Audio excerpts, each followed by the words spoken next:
At a multicultural support service in suburban Perth, women gather to share horribly similar stories. When you get to the end of this fight, it would be really worth it, okay? Sorry. It's okay. It's okay. I'm fighting through this battle. I know that, I have rights.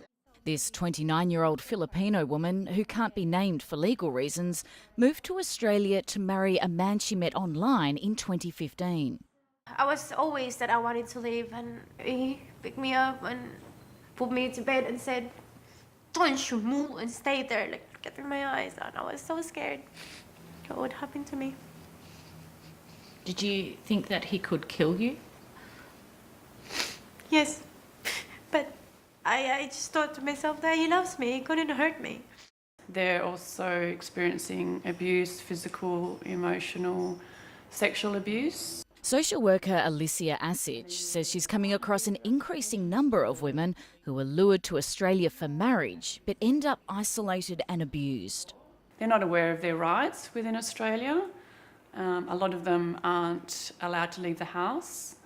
They don't have a phone. They don't have access to the internet. So they really are vulnerable.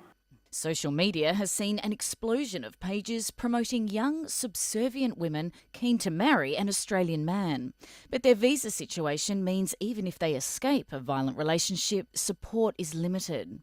I think one of the vulnerabilities for victims in this situation are the threats that are made around deportation. Migration lawyer Kathy Bogoyev has represented women held captive by their husbands. I think that there's a bit of a overlap between the really serious family violence cases and some of the human trafficking, slavery type offences as well. Charlie Morton runs an information website for men interested in a foreign bride. He believes such situations are rare. The industry does know it's a problem, but for the most part, these are men who are trying to find the right situation and do right in life.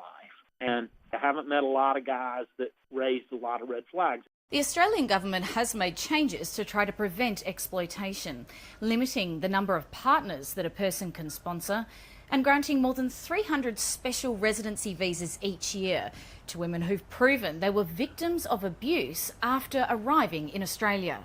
I believe there's lots of women out there that they can't speak for themselves, But then I was just gonna tell them out there that there's help, I got help.